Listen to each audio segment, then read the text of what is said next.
nga batwambaza enkoofiira ne tuyingira amabaala ne tunywa n'otuuka akaseera akagenda ewaka nga banno bagenda waka ne weebuuza gwe ogenda lagawa nga you have to go with a man ofune ow'okwebaka. Ninabeerako mu mbeera nga sina wakusula sina kyakulya nga waliwo maama ne taata naye nga saabakubira. Awulira waliwo ebintu nakolanga choices sometimes nga sikola nti nzeeyagalira ku mutima naye because of abantu bye bankola owulira nebyenze mpitamu. Bwe muddamu ne muta obuseegu bwammwe ne mujja ne mukabaana obuziga bwa crocodile tears tugenda kubavuma tugenda bad disrespectinga tugenda kubaswaza muddemu amagezi. That is the internet. Gwe ako Phantom ekikuluma busolo. Bwe muddamu ne muta obusolo bwammwe. Yali kusina akomyewo Phantom. Tujja kubavuma tubateke mu depression. Phantom ekikuluma busolo. Okikuluma busolo genda okakkanye obusolo bwo obwemba nakuma kakkana ojja funa omulala akuwa okitegedde. Bw'oba toyagala kwonooneka ojja kuva ku internet ogenda okola internet yendala. Abasajja bajja ne batusaba obusolo wano. Owulira mumutuyita bamalaya naye nammwe at the same time muli bamalaya. Cause tell me how can you go in someone's inbox n'omugamba sindikirayo aka video nga weekola this and this and this and this. No me toli malaya. Fe waliwo abasajja abazze gyendye nga baba kuneebakako nga basajja bakulu nga babawa ekitiibwa nga bamu baagala nakunkwata trap me naye nga nze Shani bandabira mu kiri ekifaananyi ky'omwana omwonoonefu omwana atawuliriza omwana atalina mpisa nga saavaayo ne neeyogerako. Uncle Phantom nso okuteerako wano emboozi Shan lips, can you listen to me? Shan lips, can you listen to me? Katingenda kubeera down. Sigenda kubeera vocal. Shan lips, listen. Listen to me. Bro. Okay, listen. Listen. Oli mwana akuzala, listen. Shan lips, listen to me. It's okay. Musule bulungi bambi. I want you to be a good girl. Nera wabyogen. Musule bulungi. Shani linda ko kugenda. Abadde akuvuma agenze. Linda ko kugenda kuba Shani bwogenda abantu wama bagenda kuba tebategedde luddalu ate ka twagala abantu bategere ki bategere oluddalu Kampala files. Olaba governor mbadde nsaba Kampala files omwana ono bambi omuzze mu busungu gye babadde bamutadde waggulu fetugezeeko okumutegeera fe abategeera abakyala. Governor, let me explain. I go because I have to sleep over the day. In the chiriwo, chembade njagala. Mati muwulirize kanjogere, then I go. We are not judging you. It's okay. Oba banjanjiga oba tebanjanjiga as long as nze njogedde ati amazima. Ezo video kisooka sinza azita bambi. Video jona alaba nga ya Shani lips sinze agita. Owulira. Ate n'ekirala temanyi omuntu agenda okusharinga akatambi wabeerawo ennamba ebesharinza akatambi sekyo. People have my number. Owulira. Obwo obutambi mikwano gyange my close friends bebato obutambi bwange owulira. Naye kati olw'okuba abantu bandabidde mu kiri ekifaananyi ky'oku social media Shani lips museegu Shani lips ayambala bubi they are going to take what kyebalabye kyo kyebagenda otwala bagenda gamba Shani lips yakoze ki yatadde obutambi ayagala fame. Owulira nze buno obutambi mbukwata naye sibukwatira public mbukwatira nze mbukwatira mu simu yange mpozi n'oyo muntu gwe mba njagala that moment okiwulira. Obwo obutambi bwa boyfriend wange ye yabutadde my own boyfriend omusajja gwe ngamba nti musajja wange ensula naye mu buliri ye yabutadde ate tewali abadde akimanyi mpulira kijja kunnuma nnyo nga nkedde ninsanga omuntu nga njajinze katolanga gwe bwonkulize dda n'ongamba mujja kumpuliriza. That's what sometimes kyemba njagala. Come to me ontuze Shani ongambe naye Shani kiki ekikukozesa kino na kino na kino cause temumanyi bintu ki bye tuyitamu owulira. 99% abawala abasinga they do those shit lwakuba luba lunaku lwa muntu kaba kaddeko owulira naye bwe kibanga tekina kutuukako tojajinganga muntu oyo musajja anvumye ebigambo ebinene byonna byonna ani avumye Shani lips bannange owulira byonna byemuwulidde which is okay gozinze banvuma vumadde owulira sina mbeera gye siyiseemu nze okutuuka wano tewali yali amanyi I swear nze neerwaniridde otuuka wano wendi and that's why sometimes wenda abantu nga banjogerako ebintu ebimwe bagamba mbaleka bulesikale nenkimira nenkimma amazzi because I'm the only one who knows what Gyenvudde okutuuka wano nemubanga mumanyi nti oyo Shani lips owulira tuyita mu mbeera abantu gye batamanyi olaba abasajja abatuvuma abo abakulu batukozesa ebintu netusirika nga tolina gwogenda kigamba akukkiririzeemu oba kuwulirize owulira oyo musajja anvumye alina abaana ab'obuwala naye ajja kula abalabe maybe bo bajja kuba beesiimye bayinza okuba balinamu kasente owulira naye tojajinganga muntu ng'akedde n'asalawo kyonna kyaba asaze nze nina ebintu byempitamu nga n'omuntu bwembimugamba tasobola bikkiriza katune ndaba nga abantu banjajinga olw'okuba akatambula kafulumye ne bagamba mbuno nze mbala ffeemu njagala kutrendinga Lips katono nnyo. Nze nina muganda wange tuli baana babiri nina muganda wange asoma naye nkuwamu akafaananyi ng'agenze ku ssomero nga bamugambye muganda we yafulumiza akatambi olowooza mbampulira Actually, biba binyuma Bibi, kubanga babutera mu part 1, part 2, part 3, and which is not a good thing. Biba binyuma. Bibi. You people will pass through a lot. Okutuuka omuntu n'ogamba kyonna ekijja I don't give a fuck. Nze bafulumya akatambi kange last year kati mugamba ne this year nandyagadde neera kaddemu kafulume. Nedda.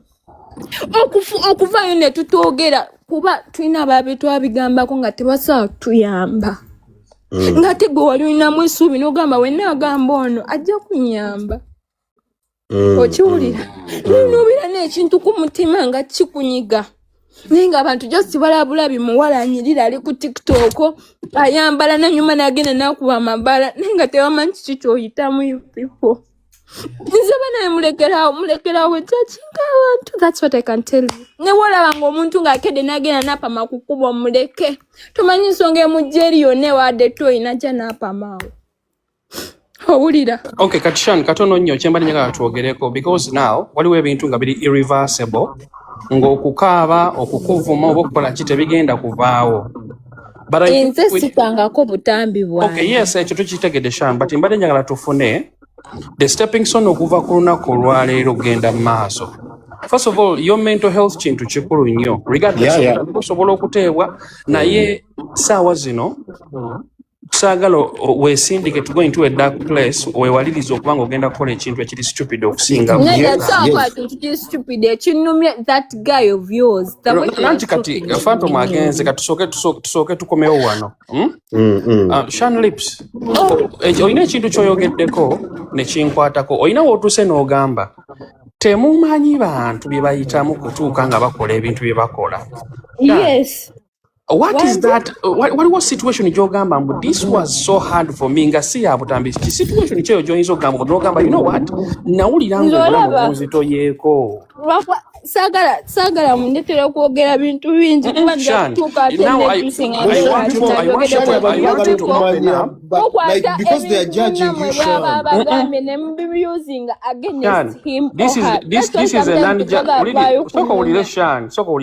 This is a non-judgmental platform. njagala to opening up pain ye yeve ku mutima lwansonga sometimes the longer you keep the pain tekiba kirungi mbale njagala waliwo situation eyo gyogamba nti nange bampita Shan by the way waliwo situation eyo gyogamba this was so heavy on my heart nentuka ekisanga obulamu nsindika busindike because I don't think a girl child yandiyagadde okubanga asula mu maka ag'enjawulo yandiyagadde okukola ebintu ebyo Shan what is that hard situation gye tuba tuwogerako embeera eyo ekaluba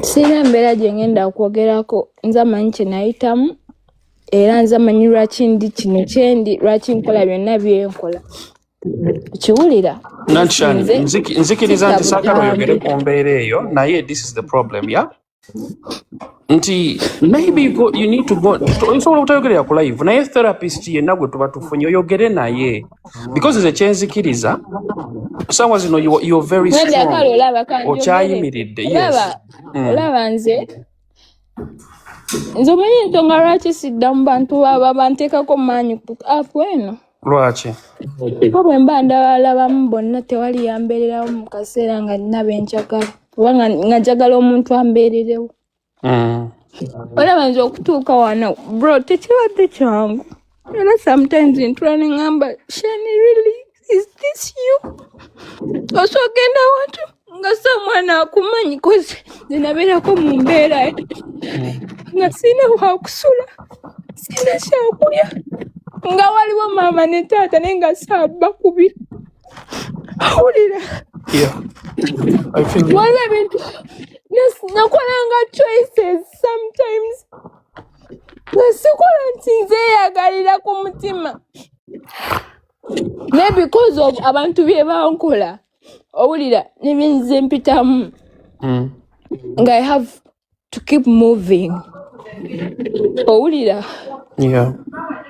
nze okutuuka wano tekibadde kyangu nze kyonna kye nina right now it's on my own kyange nze mundaba bwe mbagamba emyaka gyange temusaana gikkiriza giringa 19 years balira mu zi 20s owulira but I'm too young nze singa saawa zino ndi ku ssomero naye bwe weebuuze nkola ki wano owulira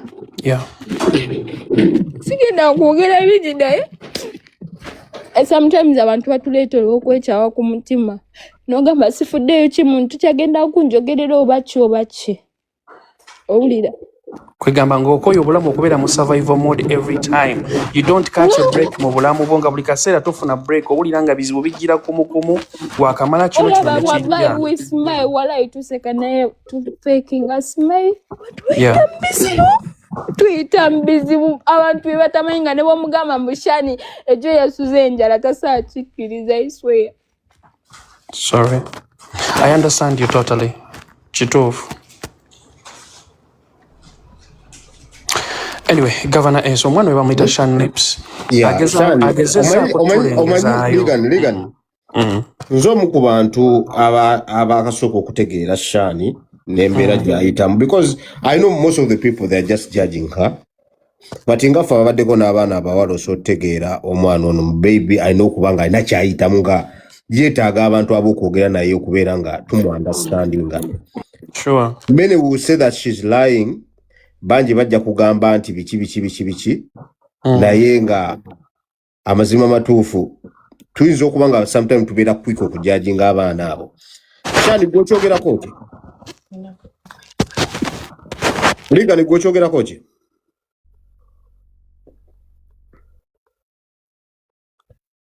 Esia ngenda kukyogerako ku side bbiri. Side esooka teri kintu kisobola kujustifyinga kintu kibi muntu kyakoze.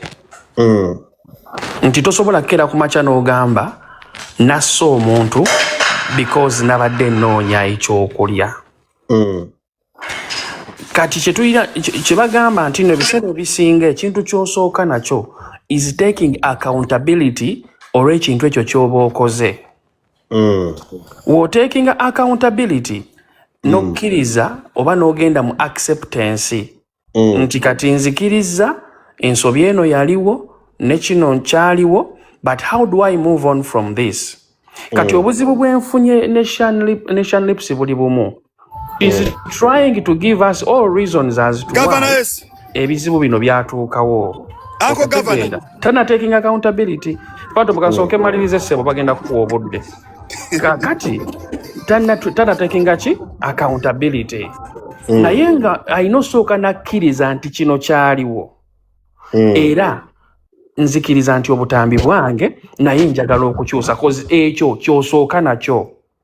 But when you keep on giving excuses lwaki kyabaawo. Governor sabawola bangi mu Uganda nga tebalina kyakulya tebalina kyakunywa but they don't resort to such. You understand? Ekyo kyenjagala Shani asooka akkirize that regardless of every situation gyayitamu, there are thousands of girls in Uganda abali unemployed, abali uneducated nga tebafuna services Shani Lips zalowooza zalina okufuna ku myaka gye. But tebayo resorting ku bintu ebityo. Governor S nkomyewo. Yes, Fanto mukansooke malirize sebo. Mukansooke malirize. Sebo. Kakati tulina oku-understandinga ku side endala to understanding Shani Lips. Nti this is a girl azze apu neemutomera kyetwandiyise TikTok. Nti Governor S abantu abamu bano balowooza likes ennyingi ne following ennene eyina kyeteeka mu bulamu bw'abaana bano kyokka ng'ate eba exposinga to men abali gullible, eba exposinga to men abali honey, eba exposinga to predators. Yeah. You have to understand Shani Lips' mind. Omwana omwavu avudde ewaabwe n'agezaako okupanga obulamu ne bamuteeka emitwalo 5 mu maaso ge. Ne bamuteeka ssente mu maaso ge. Kakati, before you go hard on her, njagala understanding. Nti ono omuwala ewaabwe yatuuka n'ekiseera nga yasindikira maama we emmere. Ono omuwala yatuuka ekiseera ng'alina onnoonya ew'okusula. Kakati nze saagala tunenye Shani Lips tusooke tutunulire ku basajja abagwagwa, tusooke tutunulire ku basajja abasirusiru abatabuuza baana bano oyina emyaka emeka, abatabuuza baana bano. Fanto mukamalize submission eno ngenda kuvaako ndi ku mulimu. Fanto munange ndi ku mulimu sigenda kikola ekyo leero nsonyiwa. Kamalize nange ndi ku mulimu Fanto munedda ssebo kamalirize. Yes. Kakati most nga tetunajajinga nnyo bawala bano, we need to understand abasajja. Governor S, this is out of trust, this is out of love that most women decided to share what they share with you. Agreed. So some people need to understand omukazi waba akuwadde trust n'akubikulira ebitu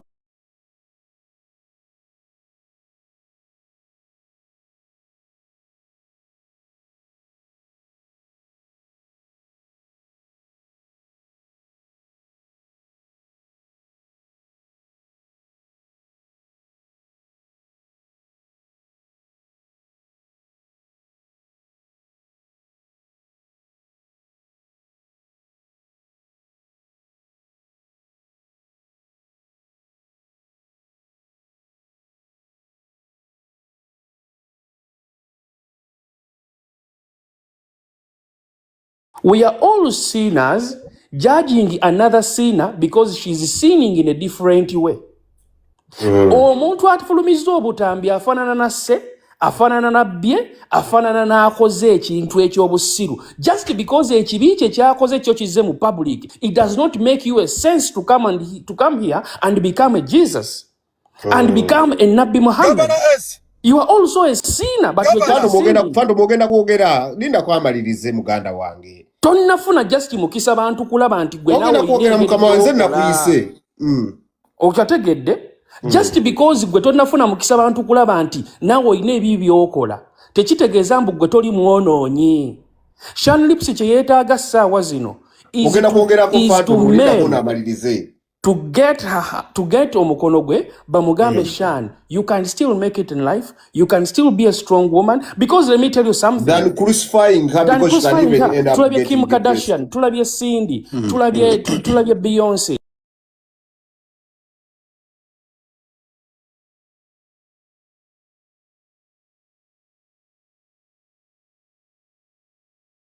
oba mwagala oba temwagala obutambi bugenda sigala nga buteebwa. The old occupation mu nsi yonna, omulimu ogwasooka okutendebwawo mu nsi yonna, it was prostitution. Ekyo kiteeke mu bwongo obwo nga tonajajinga Shani Lips ku lwa Katonda ate Shani nekiranga tonna bakuva wano abaana bano abamu basindika obusambi nga obutambi buno nga tebamanyi nti mu abasajja abasiru muli buta. Okitegedde? So abantu abasinga nga maliriza kambagambe Mukama yagamba atakikolangako akuba omukyalo ono ejjinja teryasituka. Shani Lips yonna gy'oli Mukama akugumye, oli mukazi wa amaanyi, oli mukazi wa kitiibwa. Don't let any fool put you down. You are still strong. Oli wakabi era ogenda beera wakabi. This is just a setback. Your life is going to go on a highway. Mukama abakuume. Nga bagambye alina byayitamu ajje tumusondero tayangoye linda ko mmaleyo temunsalamu ajje tumusondero bandi botayangoye tujimusondera agenda akole tukoyo obuseegu bwammwe mu abaana abobuwala mwekisinga biki. Is that a real excuse? Tetugenda kukiriza the stupid excuses. Linda ko Uncle Phantom amali. Tetugenda kukiriza those silly excuses. Fenga twakulira Uncle Phantom muyogera taata umale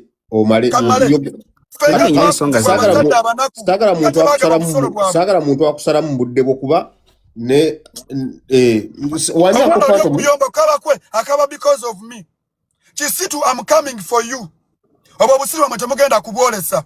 Ngamuloza muri balungi mututera agazi. Ata Uncle Phantom sikenda kukiriza bintu bya kutisa Kisitu. Kali kamuleke kangende kuono. Kisitu nayo lekera tusiriwalirako. How long are we going to keep quiet for this? Uncle Phantom bwa Kisitu bwakatebwa tubuleke busoke butuyitemu tumanye. How long are we going to keep quiet? Ogugwe ogusula gukuwa empoza. How long are we going to keep quiet? But because the tuliba malaika, how long are we going to keep quiet when our kids are doing such stupid nonsense? How long shall we keep quiet? Is that funny? Ababana balekera okwesiriwaza. Buli muntu alaba kino be the voice to those girls. Tubagawa ku mutimbagano bagende batwaleli obuseegu bwabwe out of internet. Tubikoye. Adeye wabwe waka agenda alime. Oyinza muwe bintu nabyoza kundabika jalabika. Labo ayamba doyo. Aizo koze ebintu ngo mwe. Uncle Phantom ata bali mu mabala. Ayamba datya. Bakugamba mbulira goita naye kubulira future ye. Uncle Phantom. Bwana twali ndanjogera Kampala tewali wano bya sympathy card. Nedda mbadde njagala kubuuza ekibuuzo kinziremu. Tali bantu bagenze Bulaaya ekyo ne kibasala. Gwe Katonda. Oli Katonda Kampala mbadde nsaba kuba. You are not God that omuntu agende Bulaaya agenda kubeera successful. We have people ku Bulaaya ngekyeyo kyagaana. Baleta be Bulaaya twogera kwono omwana. Anati ye gwali mu solution ngwagende Bulaaya. You are not God. Phantom togenda controlling bulamu bw'abantu. Let people be Phantom. Governor, let people live their lives. They cannot live on the internet with their stupid life. Nati Phantom, engeri yokka gy'osobola kisolvinga ekyo, genda ku police oteekayo omusango, tewali solution. Ati leka njogera nange view yange. Nati engeri gy'okyogeramu you are trying to impose a view on us. Don't stopping akwogera kyempulira. Nawe olina byowulira nange byempulira. We can't be on the same page. Yes, we can't, but can we just agree on something? You can hear us for a minute and then you answer us.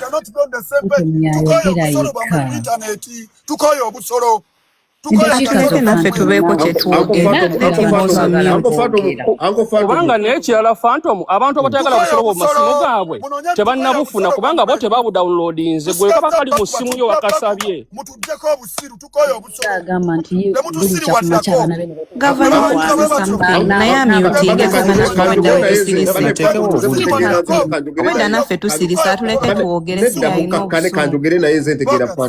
Uncle Phantom kati muganda wange winding up owe Shani Lips message Phantom mpuliriza nze host sebo Nze hosti. Kati mbadde nsaba Uncle Phantom. Owe Shani Lipsi message yesembayo ne kirabo. Obasibirire entanda. Ntuyanya n'okutuyana. Yes. Mbadde nsaba obasibirire entanda. Naye tubavuma. Bwe muddamu ne muto obuseegu bwammwe ne mujja ne mukabaana obuziga bwa crocodile tears tugenda kubavuma, tugenda bad disrespectinga, tugenda kubaswaza. Muddemu amagezi. That is the internet. Uncle Phantom kuluma busolo. Bwe muddamu ne muto obusolo bwammwe. Tali kusina akomeo Phantom. Tujja kubavuma, tubateke mu depression. Phantom ekikuluma busolo. Okuluma busolo genda okakkanye obusolo bwo obwemba nakuma kakkana ojja kufuna omulala akuwo kitegedde bw'oba toyagala kwonooneka ojja kuva ku internet ogenda okola internet yendala olyeyo ekyeyo kyakusala nawe tolina apapula bw'atali malaya kasanyoko nawe yakuzaala twala eri empalaata asigaleko ati gyewenoosabukabusabusa bigambo Uncle Phantom Shani kusabadde akomyewo. Wewe ekitiibwa Alina byogenda mukabya. Stop depressing people just because muli bantu bakulu. Ekibadde kinkabya asigaleko. Era genda tugenda sigalako. Ne gavana Abasajja ngawo oyo musajja by the way namumma obusolo kyenva mulaba ayine futwa lingi ku mutima ayogera bingi namumma obusolo olaba Shani these old people balowooza tetuli mu generation nkadde tuli mu mpya kale tetuganye. I'm not going to defend Shan and I'm not going to defend anyone. Now this can happen to anyone. Aye tayina buyinza buddawo kuvuma muntu malaya nga tamanyi perspective. These things awo benyini abasajja bakulu mwe nyini abayomba mwe kenyini mu box z'abawala ne mubisaba mwe abasiru mwe ababita tetujja mu box tetujja ko mu box kusaba. No, I'm not saying you. I'm not saying that it's you. Gavana kakugambe gavana tetuli mugamba nti mwe I'm not naye abasajja bakulu bo benyini ne babita tebamalanga bajja no ku internet beekazambu simanya gavana olaba gavana abasajja bajja ne batusaba obusolo wano owulira mumutuyita bamalaya naye namu at the same time muli bamalaya cause tell me how can you go in someone's inbox nomugamba sindikirayo ka video nga wekola this and this and this and this no me Kampala, let me ask wobo malaya oyagala ngende nzibe ndyoke mfune Kampala wobo ino muwala nga girlfriend wona kuweleza akatambi ako lwaki oba okata nze sisobola kutampereza olabo bandikata nze sisobola lwaki obeera okata nga gwe kenyini mukamusaba n'omusuula one by one you can all submit like one by one Kampala ngenda kubira ekintu kimu muganda wange ekintu ekisinga okuba ekyobusiru kwe kusaba akatambi omwana n'akakuwa mu ssanyu ery'amaanyi n'okata. Ekizibu nze kye nnina abawala kale okukwata obutambi si kirungi but why don't we look at the betrayal of trust, the breach of trust. Abasajja still nokukwata si kibi nsobola kukwata n'enkasigaza mu ssimu yange oba n'enkagabira omuntu gwenjagala kulaba katambi. Gavana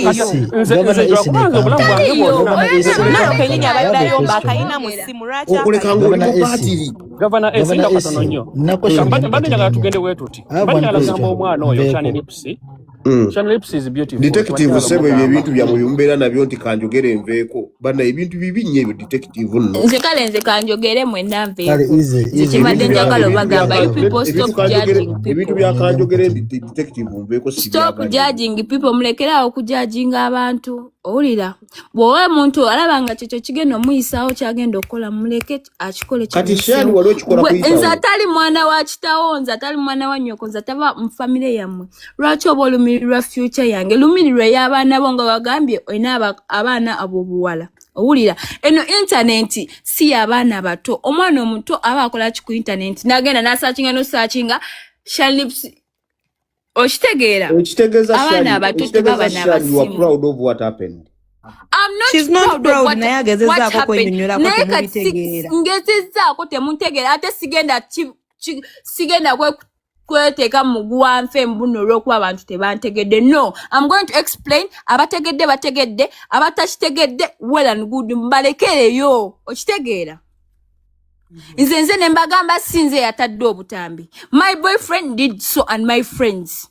Okitegeera? Nze singa nali mmanyi nti bagenda buta singa saabubawa. In fact saabubawa bwe bakwata ne babwesindikira nga sikimanyiiko. Owulira? Naye nosanga omuntu nga akujaji nze tasoose kuwuliriza akuvumye kyokka yeeyita muzadde n'ebigambo byennyini ebyadde bimuvaamu. Kati ngamba muwala we abisanga n'agamba mbu ono taata wange anaawulira bulungi muwala we ng'abirabye. Give me respect, I respect you. Togenda kumpisanga mbwa mbuze nkuwa ekitiibwa olw'okuba oli mukulu olw'okuba oli bweru. No bro. Tukulidde mu family za njawulo buli omu alabye ebizibu bya njawulo. Kitegeera? Nga temuna judginga nga musooke mubuuze nga abantu biki bye bayitamu. Temu judginga muntu. Kati Shani. Because you people talk. Shani. Byoyita tebijustifying nga kino ekyabadde ekiri right. Nkimanyi naye. Kale ngamba nze obuzibu kale nze nsijiramu wango omuntu akedde napostinga video yange nga sikimanyiiko zijiramu. Gwokedde opostinze kale gwe kitwale governor gwakedde n'opostinga video yange nga sikimanyiiko nga gwadagina. Nze nzijiramu wa kale mweyo condition yeze sawa nzijiramu wa. Kati oli omusajja obusungu bwanteekako agamba nze atadde video mbateera video nyono n'abaana baabwe how nsoko gavana ngamba nyono n'abaana bati kuba abaana bato ate kati babu accessinga batya lwaki abagulira amasimu abaana abato gavana ne bwemba malaya. Gavana oyagala ngene nziba nenda amazima matuufu Shani gali nti abaana abato tebasobola kufuna because ataana abagenda obbuba wampozi nga kitabo yabo bawadde. Mavini gavana kankugambe eno TikTok eyina amateeka agalagirwa kuliko content wa abakulu. Okitegeera? Yo wabuteredde ku TikTok. Abaana abato simanyi nange. Mpozi ng'omwana yagenze ku Google n'asaakinga. Owulira? Oyo guy just namumma busolo bambi. That's why he's talking all that shit. Agamba tuli bamalaya. Gavana olaba abasajja abakulu oyo nnyini ayogera oyo. Babeera mu inbox z'abaana abato wano nga babeegayirira obbasulako. Owulira? Omusajja omukulu nasula ku mwana omuto naye nga kaana akato tekeeyagalidde. Owulira? Naye nga tekasaavaayo koogere. Because they are going to judge her. Tebagenda bikkiriza. You get? Sivangayo nempostinga katambi. Shani, simbade nina kibuuzo kimu kyokka nga tuvudde ku butambi. Because obutambi bw'obwo bambusindikidde ne nkakasa nti Shani Lips obutambi bwe babulabye. Kyebale njagala okubuuza. Do you wish to go back to school? Did I do what? Do you wish to go back to school and continue with your education? Do I wish to go back to school? Yeah. Yeah. Okay. Kakati nze ndowooza tufunye way forward. Tuve mu kujajinga Shani Lips ayogedde mwayagala kuddayo ku ssomero. Ladies and gentlemen, live ekyusa omulamwa edde ku Shani Lips okudda ku ssomero. Kubanga Sokolinde. I want to go back to school. Yes, I do. Naye kati sawa zino tekikyasoboka. Lwaki tekisoboka kuddayo ku ssomero? Tukole ssente tukyuse obulamu kyekyo kyosobola okwogera. Okitegeera? Kuba kati mu Uganda gye tugenda mu maaso. Genda banka mbumu. Shani Uganda wedda otiddewo. Ntiddemu wallahi sikulimba oyo musajja ndaze ekibeere alaga aninako obukyayi bwa kumutima. Governor S nyina ekibuuzo kya Phantom simanyi oba naakyo. Phantom taliiko ekibuuzo wali badde na Shani Lips alipo. Era naye kimutwaliramu. Governor S Phantom azze wano eno ng'ajajinga omwana ono. Naye njagala kubuuza. agamba nti ono omwana abadde influence mbi eri internet ne society. Phantom ajjukira saga gy'alina eya famire ye ne mukyala we wano ku TikTok nga beesindikira ebigambo nti omukyala yeegabangula ne Phantom ebyegirayo n'amajambiya. Ekyo kyamulekawa. Lwaki okwata akajonjo kajja mu liiso lya munno nga gwe nyine olina akajonjo mu liiso lyo? He's the wrong person to judge this young girl. Noaba yakoze ensoli etya. Phantom is the wrong person to judge Shani Lips. Anti munnaye abantu ababeera n'ebiwalato obuseero. Shan, do you still have your parents? Shan, do you still have both your parents? At one point, I still have my mom, I still have my dad. Two wrongs don't make a right, guys. Tetusobola kudda kuba Phantom yayita mbizibu. Ayisigaza right eyogera ku bizibu ne wankubadde yayita mbizibu. He has a right. Kampala ayina right okyogerako but olaba ayina right ekyogera naye essaawa z'omukwano amuyambe tamusalira musango namujajinga. Tetusula wa Phantom. Phantom agamba mbuno wana baana bazze ne bava mu byeyonge byeyo biganye. Kitegeera. Does your mother still stay with your father? Embeera eganye. Inze Phantom tandiisa tanyambaza tansuza. Nze ogwolaba wano nino sasula muto wange fees. I have to pay rent. I have to eat. I have to do everything. Gwe weebuuze, how do I survive? Weebuuze. Oyo Phantom ayogera alina ekikumi yadde kyampa. Akina agamba tufune emirimu. Omanyi bwe mweka abaana bana bakabanga bagamba twagala mirimu ninge emirimu tebagiraba. Kala ateekewo kampuni akwata abawala abaterewo kampuni tugende tumukole. Shani Lips. Yes. Mbadde njagala kugamba nti if at all episodes ezimu nga tezinnafuluma kubanga kati omwaka guli twafulumyako ne guno gutufulumiza. So kyembadde nsaba this time around buli musajja yenna gw'oddamu okufuna tubeere extra careful ku basajja abo lwa nsonga ki? Because kati waliwo akamu nga oli mu mbuzi and that video I was like wow. That's the only video eyafuluma. Yeah, ninga bana kembuzi ngali mu mbuzi kaka kadinga at least bambi. Oh my god.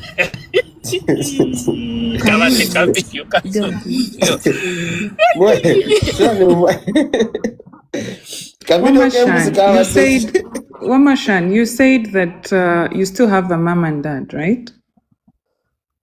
Wanji? You said you still have a mom and a dad, right? Yeah. Do they stay together? No. Kati mumami ne daddy muri bana bameka? Tuli bana babiri feka. In mom and dad? Okay. Kati Governor, whoever is trying to be judgmental, it's a very, very bad thing.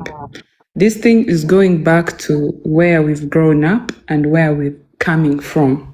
Number one. Shani, ogenda kumpamida chikabili I submit. It's okay. This girl, when she's providing for her young sibling, oba mama we, oba tata we, muye avera alaba nti that's the way she should be doing it. Kuba nawe ukanyini mu abazadde abali wano when bobo wadde omwana we ekintu you make half and you see them smile, you really feel like you've done it, so you will not mind if you're selling bid or you're doing what. Now this problem goes back ku abaana gye tukulira. Ono omusajja abadde agira ono omwana. Talk if you're still on this live, please. Kobwa. Yes. Kikyekyo Shani kyakola kyajja mu ssente is providing abatoobe kimugezako just what we are going back is but then okay, she's still on, but it would have been good when she's off. But what I'm saying, agambye I have a young sibling I'm taking care of. Abaana abangi bagwa mu bizibu bino because of the things they are seeing they have to do. Now okwewala ebintu ebyo kisinziira background yo gy'ovaamu. That's why I was asking her, do you have a dad and a mom? Clearly akugambye tebabeera bonna. Kitegeeza ayina embeera gy'azaakuliramu ng'emuforcing okulaba nti I need to do these things. And Shani si yeye yekka. there are very many people who are going through things. Yes. Which things? Sleeping with men they don't want. Shalips, do you sleep with men you don't want?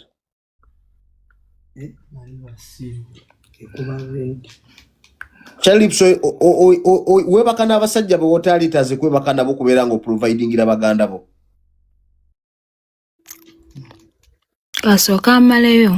Thank you. So, Chenkugamba Governor, omuntu ali mentally disturbed. You cannot come and judge her in one night and you think she's going to change or is going to change. Criticizing her, saying she's a bitch or she's doing what, you're just dipping her in that grave daily. Actually, it's like finding a guy who is selling weed to just go take care of a sick mom who has leukemia or something. Kati, Abasajja abadde wano, all parents who are here, I'm talking to parents and youth. Bw'oba omanyi oli muzadde, making sure this generation tetuli mu mulembe gwa kuzaala nti nno Mukama yagenda okuwa omukisa bano abaana. Making sure nti the kids you're giving birth to osobola okubalabirirako ekitono ky'osobodde and maybe giving them basic needs so that basobola okutuuka ne beewanirira. That is number one. And then we go back to talking about counseling the youth.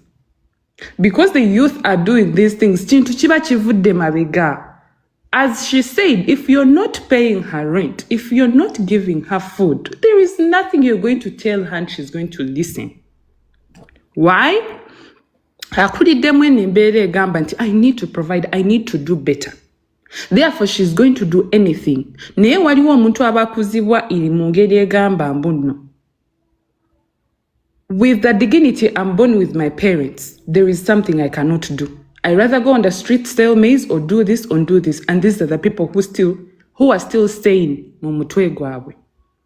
Therefore, if you're going to judge, how many Shanis are you going to judge? Because it is today Shan and there are very many other people who are like her and you don't know them. Now come on. Omuli baganda bamwe, omuli your aunties, omuli what? They are Governor doing S. very those wrong things. Governor S. Wanji. Mbadde nsaba eddakiika emu break yange gweko mbeeko kye ngamba bana Uganda. Ugandans don't want to speak up to power. They were raised to fear Maanyi. I've seen outrage about nudes. I've seen obusungu obw'amaanyi about ebifaananyi eby'obuseego. I did see that outrage when power was stolen from them. I didn't see that outrage when billions of money were stolen from Ugandans. Nezitwalibwa omuntu omu. You are misdirecting your anger to simple things. Exactly. Obusungu bwe mutulaga ssaawa zino lwaki temubulaga bakulembeze batuusizza baana bano mu mbeera mbi? Misdirected anger. Yes, bana bana bebakola bibi. But why don't you show the same anger to people ababba ssente? Muli batiitiizi. Mufunayo abanafu be mutandika okunafuya. Mufunayo abaana be mulowooza mbu banafu. Nibo babagamba nti mwogere ku ssale eyabba ssente. Nga mugamba nedda njagala ogende e Kampala. Why don't you direct the same busungu to such issues? Sebo mutufuula basiru. You don't want to speak up to power. Mufunayo Shani lips because musobola mugaya. Why don't you speak to Museveni and Muhozi like that? Obusungu obwo bwe mutulaze amaanyi ge mutadde ku Shani lips lwaki temugateeka ku nsonga enkulu eggwanga likyuka abaana bano balekeraawo okukola ebyekisiru bafune emirimu. Mwe mulowooza tuli basiru.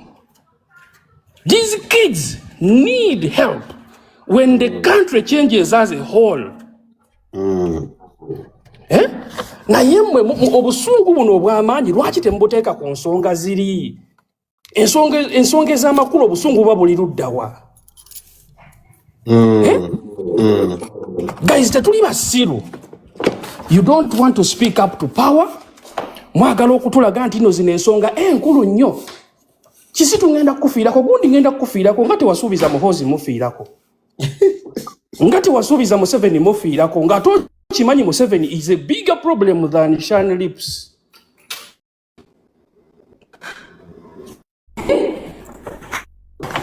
Ensonga z'obusolo muziwadde amaanyi okukola amalwaliro mwali ddagala. Amalwaliro okusinga nti Uganda abantu beekwingira ssente. And you same men, you are the same men who are going to buy these girls expensive cars, expensive wigs, expensive phones. Neto so amutuza wansi nomugamba, I have 30M, 50M, let me start up something for you. At least bimulembe buleme ogambe nti muna inaganda bugani. Siwagira Shani be yakoze. Pointi yange ebaddeemu yokka. Ugandans fear speaking up to power. Mutulaga wano obusungu, mutulaga muli bantu balungi nnyo. Where is the same outrage on people abatta abantu? Where is the same outrage on people you know are causing pain to more than 45 million Ugandans? So, ladies and gentlemen, the outrage kubanga Shani Lips kyakola si kituufu. Naye ate tulina bigger problems. Please direct the anger to those problems. Tulabe Uganda weetaakyuke. Shia, lwaki tukyusa akantu akatono ennyo? Lwaki tukujjako essanyu lyaffe? Eryaki? Manyanga lwaki muleeta ebizibu? Ebyaki? Okay, wamagabana kanjogere ku this girl Ayogeddeko kyewambuuzizza. Yeah. I don't sleep with men to survive watching. Buli omu aba ne past netso. Yeah. Yeah. Kati nze olaba wano wamma nze wano wendi. Esa zino wakiriko nti someone aso okumpita ne mukolera akalango nampaye ekyano bekyatano anything kyabampadde. But olaba nze okujja wano nze nasulako kubo nga mpereza emmere mu park, Arua Park. Ng'okujja mu Arua Park sagenawo nti oba ki nali nziruse waka. I hearing. Nadduka waka nenzija e Kampala nga sina watandikira. Basi nendeka mu Arua Park. Kumakya saa. Wali ova wa Shani? Nali nva Yumbe. Bakuzaala Yumbe? No. But that's where gye nali nva. Ne banteeka mu Arua Park omwo. Bwali budde bwa kumakya saa 12. Nga sisa kudda waffe, nga saagenda waka because of some issues byesigenda kwogera mu camera. For my own peace. Okitegeera. Yeah. Nembeera mu Arua Park olunaku olwasooka nga nina emigugu gyange. I have my clothes na case. Owulira. Abasajja abakyopanga wanje? Yeah, awe nina balugwalo. Yes, olulimi nali nnumanyi. Ekyanyamba olulimi nali nnumanyi. Ng'omuntu asobola okujja n'ambuuza ekintu mu lugwala nga nkimanyi. Owulira? Didn't they take advantage of you? No. Waliwo abantu bali balaba. Nembeera awo mu Arua Park nga sina kiddako. Owulira nga sina gyakuddukira genda. Yeah. Nengenda mu ka restaurant. Omukazi yali afumba akatogo ku makya nga aweereza chai. Nentuula okumpi n'omulyango gwe. Nambuuza muwala kiki olina b'olinze? Nemugamba nedda mami. Binkutte sina wakudda. Osobola okunyamba n'ompaayo akamere nendya because I was very hungry. Owulira? Shani, which is that? This year gino emyaka egiwedde emabega wano. Ngemeka? Si myaka mingi. Ndowooza myaka nga wanje? Mwaka ki? Ndowooza nga emyaka 3 emabega. Okay. Owulira nembeera mu Arua Park omwo omukazi yampa emmere nendya nanyamba. Bwe yamala okumpa emmere najja naŋŋamba naye muwala nga nkulaba nga atali fayino obuzibu ki? tusokwogeramu kuba omukazi yali mu lugwala ng'ate ebiseera olugwala nali ndumanyi bulungi. Mukazi n'antwala mu karuumu ke akarestaurant ke n'antuuza ne twogera ne munnyonnyola buli kimu ensonga lwaki nali nvudde ewaka. Ng'ate byali biseera bya kusoma, we are going back to school. Omukazi n'ambuuza kiki ne munnyonnyola buli kimu ensonga lwaki nvuddeyo lwaki ndi awo everything. Omukazi n'anyamba omanyi ogenda teeka wano ebintu byo ngenda kuwa omulimu ngenda kusasulanga. Netandika okubeera awo kwa Rua Park. Nga nkyali mutono nga tewali akimanyi nga tewali amumanyi. Bado nawe nakuteekako nnyashi. Yes, nga sinanateekako tugambe bbeere nga sinateekako. I was very young. I was very young just no. Walina emyaka emeka? Sigenda kwogera myaka gyange. Just no nali mwana muto. Nembeera awo ne ntandika okukolezanga omukazi ebintu. Nga nsasulanga buli lunaku 15,500 nga nsebinganga ezo ssente. Owulira. Nali nsulanga awo ku kagundi ke ku ka restaurant ke nga bamala ofumba ekiro olw'eggulo ne banyuka ne bayingiza ebintu byange nange bibeera omwo mu ka restaurant ke nga nsula wansi. Owulira. Naye nali siina gwe nsobola kukubira mugambe nti kino na kino. Nabeera woyo mukazi nga omwezi gumu gwe bantwaliramu ne mmala nenvaayo nenzirukayo. Nga ndaba pressure kale nnyingi ekitegeera nenziruka nengenda e Bukoto. Nembeera we Bukoto nga siina wakubeera. Nga omanyi ogenda mu bbaala n'otuuka mu bbaala n'olaba banno bonna nga bagenda ewaka nga weebuuza where are you going to sleep? Yes, okubye ebbaala onyumiddwa but what's next? Shano tugambe nga tusula mu nnyumba ngenza obeeramu ng'abantu 3 ennyumba emu. Tugambe ebiseera wali tondaana kuvaayo bbeere ate ng'ogenda ne mu bbaala. Yes, ate baali batubouncinga n'otubouncinga awo ekkololo agamabala gonna gola batubouncinganga. Naye nga tufuna abasajja ne tubesibako ne tubagamba mutuyingize ne batuwa amakoofiira ne batwambaza amakoofiira. Owulira. There is a man anjulira lwakuba sijja mwogera linnya yamanyi kuba yandaba ebyo ebiseera. Owulira. Nga batwambaza enkoofiira ne tuyingira amabaala ne tunywa n'otuuka akaseera akagenda ewaka nga banno bagenda waka ne weebuuza gwe ogenda lagawa. Nga you have to go with a man ofune ow'okwebaka. Ofune ow'okwebaka. Naye nga tewali akimanyiko nga tewali akitegeddeko. Ng'osobola osiiba olunaku lulamba nga tolidde ne weebuuza ogenda kujjawo ekyokulya. Ekyo kyahapeninganga emirundi mingi nnyo. Yes, because nga bwe ngambye buli omu abaako ne past. Right now I'm talking about my past and why I'm like this. Okutuuka ekiseera nga omuntu ngamba mbushani kyefiirayo. Owulira. Ate kino lwakwasanga okwogera abantu bayinza okugamba njagala munkwatibweko ennaku oba something oba what. No, Shani, va ku bantu, va ku comment section abantu abamu baba artless, but mubaamu abantu abategeera. No, si buli omuntu. Nze just kale Mukama nyambi. Kyoso okwogera Mukama nyambi obuyambo bbeera kino kyendi. Nze hosti wo nkutegeera. So genda maaso stolo oginyumiza nze toginyumiza bawulira. Kuba singa teyandibadde Katonda singa nafa dda. I swear. Singa nafa. Era nze bwe ntunula ne netunuulya ne ngamba Shani yegwe Shani kati ssaawa zino saakikkiriza. Cause nze nabeera ku kkubo wali bintu byesagala kwogera nga ndaba ngenda kuwoocha bwokya.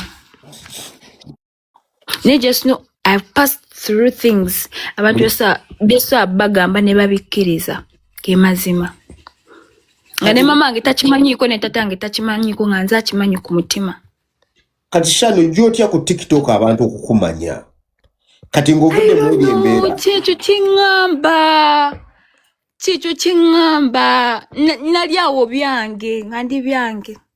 Omusajja gye yaba n'ankolako interview from nowhere. People liked me. singa si TikTok oba singa savaayo abantu ne bamanya singa simanyi wendi owulira nolaba essaawa bwema nsobola essaawa zino okukwata nensasula rent nensasula muganda wange fees nefunako ekyokulya yadde era si byangu mpaka kati we are still trying ne bw'olaba Shani owedda ne Shani wakakati boy Shani atobye owulira olw'okuba muwala fe waliwo abasajja abazze gyendye nga baba kuneebakako nga basajja bakulu nga babawa ekitiibwa nga bamu baagala nakunkwata trap me naye nga nze Shani bandabira mu kiri ekifaananyi ky'omwana omwonoonefu omwana atawuliriza omwana atalina mpisa nga saavaayo ne neeyogerako owulira abaana I'm not alone kyesa okugamba we are very many tuli bangi abaana nga bakola choices nga bazikola tebazaagala need to survive you have to do that choice onotwala eyo choice eriwo owone olunaku lwa leero okeesa olw'enkya okiwulira kati surviving mode eyo ne situation okyagirimu Shani no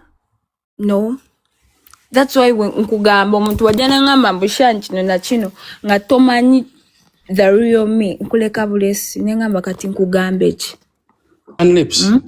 tomanyi background yange tojja kuntegeera naye singa abantu oyina akantu koyogedde and it's such a wonderful believable story noyina wotuuse n'ogamba nti that was the result gye wali otuuseeko kakati njagala tutuuke essaawa zino ku Shanlips wa kakati obulamu obukyuseemukko if somebody comes today n'akugamba okola ki exactly omuddamu otya what is your occupation at the moment omulimu gwenkola essaawa zino oba yes gwokola essaawa zino essaawa zino sina mulimu guli permanent naye nga nfuna emirimu egy'okukola abantu bampa emirimu oh yeah so in other words you do social media full time yes if you want me to work for you ng'olina ekintu kyoyagala nkukolera you can call me nompita nenkukolera nwansasula naye sina mulimu nti guli permanent oh yeah She's an influencer, isn't it? So what is your view about marriage to vehicle relationships? How do you view marriage mu future ng'ogamba okay this is what I see myself being in a marriage like this bufumbo kikaki bwandigadde obeeramu era of course nandigadde obeera mu bufumbo obulungi and I believe omuntu buli omu abaako n'amutegeera bayira olaba n'omubbi abeera n'omuntu amwagala era oyo omusajja byabadde agamba simanya future yange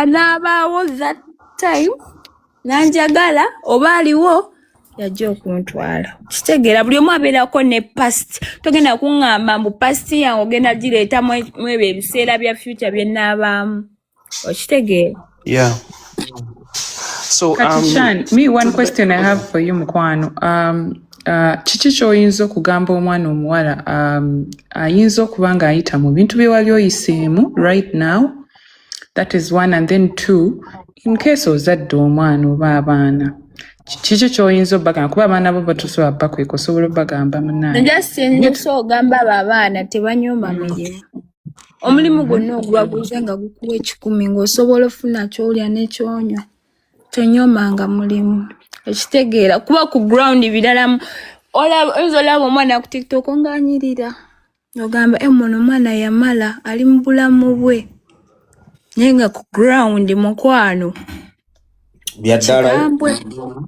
byaddala tusula nno n'enjala sigumu seebiri n'osula mu kayumbako ku buliri bwo nga tosuuze nga tolina ky'olidde ne weebaka n'enkya ne bukya Nokeera n'otula n'ogamba ngenda kuzzaako ki naye ng'abakula ku social media balowooza ki watuuka just abaala temunyoma mirimu ate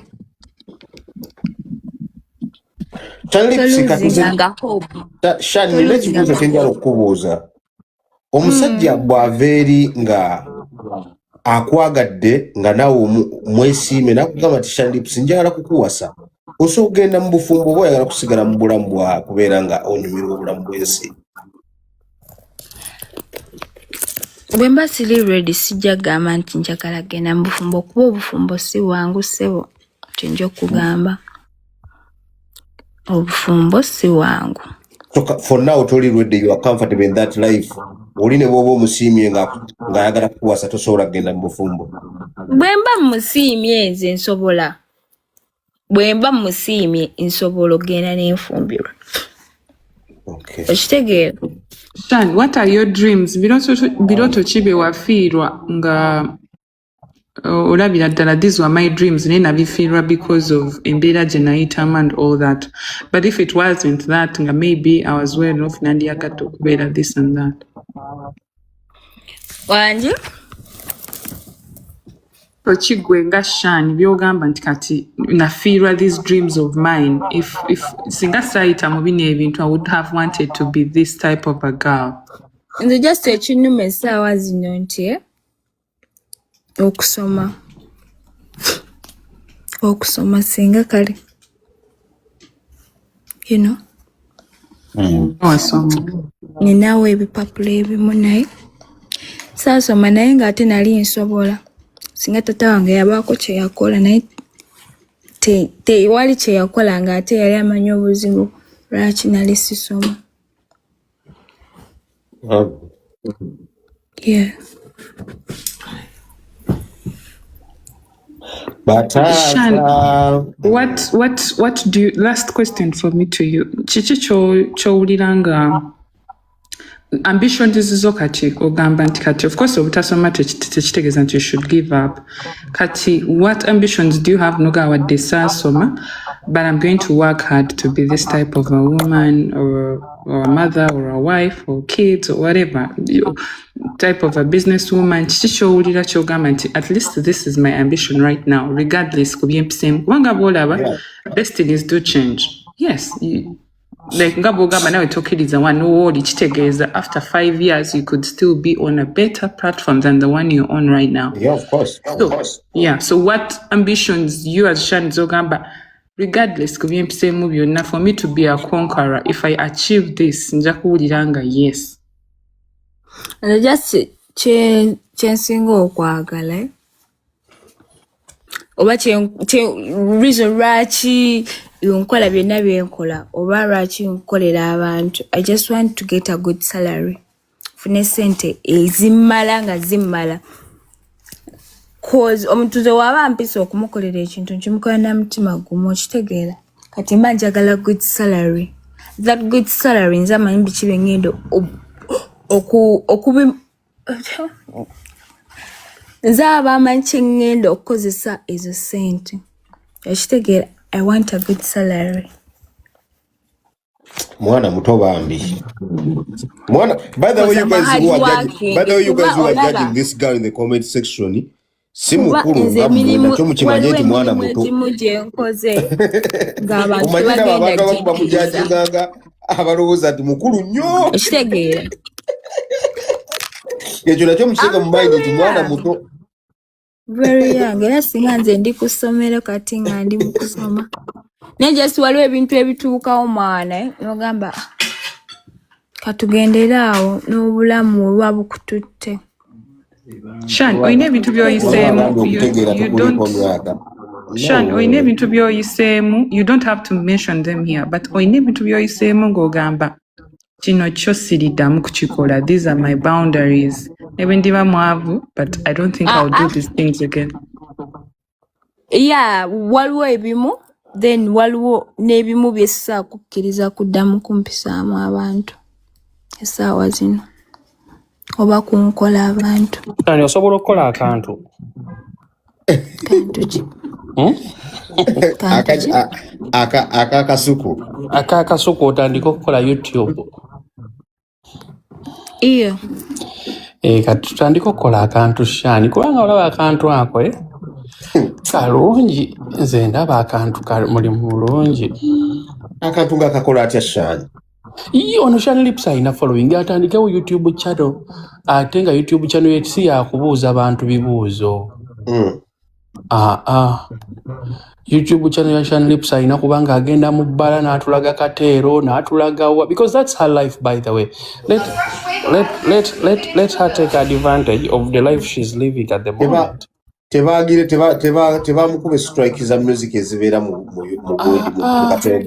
lifestyle YouTube channels ezo because to be honest right now she needs something okukyakola nga anyumirwa kati ayingirire ebyo ebintu afuuke serious ne social media the content creation nga wanoonye omulimu omulungi ogw'omu mutwe because kati Shani Lips ayinza okuba kalenga amagezi mu class mangi nnyo nga tayagala gakozesa nga ayagala kuddayo okusoma nviiri makeup and stuff like that but she needs to put her mind to something ekiri productive at the moment.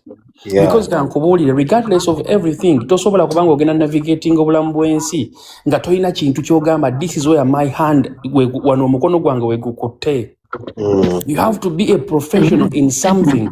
Oba okuba mabloka oba osiika paani naye nga something ky'osongako n'ogamba kino kyenkola.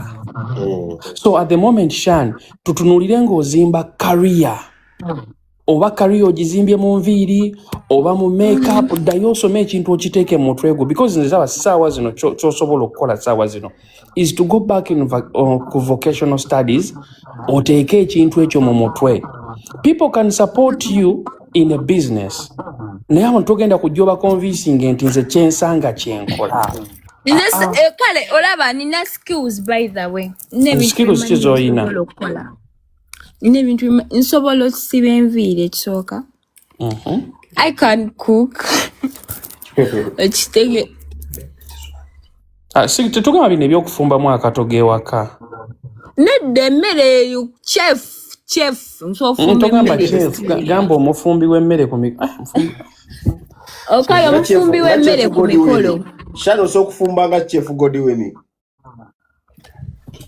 Bikale nina skills zenso okola nyingi nga nkozesa mikono gyange. Nze zo skills ezo zenda baze kati mwezo skills eriwa gy'osinga okwagala gy'ogamba nti this one I think I really love it.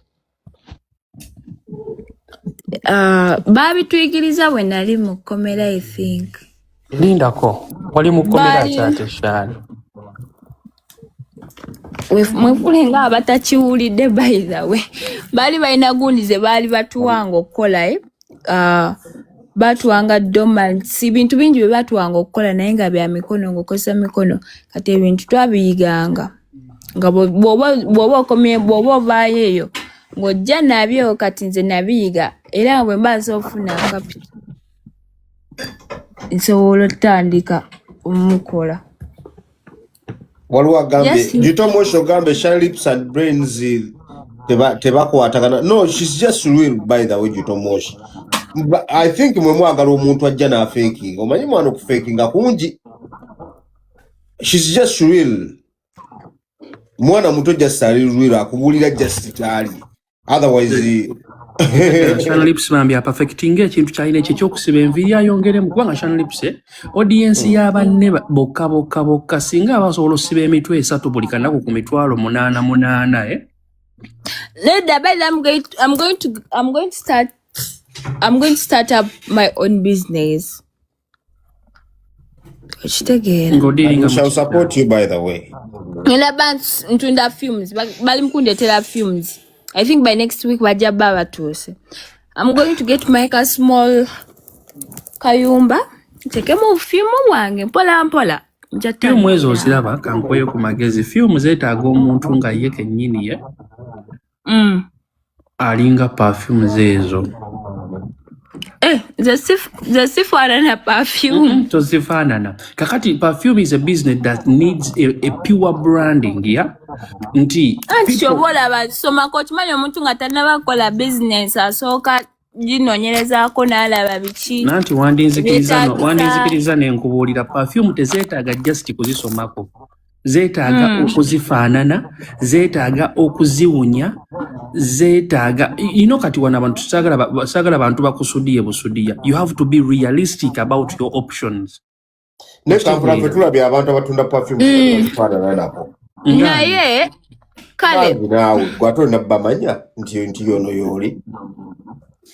Governor. I'm just trying. Abantu abalinga obunyonyi ne ku gundi ne ku kisementi awo nga batunda nga musajja alinga akanyonyi atunda gundi kati ono omwana Shani lwaki tatunda paati. Ovolaba yateekamu ebiwala eby'amabina Daniel. Ati sigwe ngamba muganda wange ze vamu ebyo toteeka mu bibuuzi byo Shani. Kati Shani lipusi bw'aba yazeetundira kyokka ate guggwa.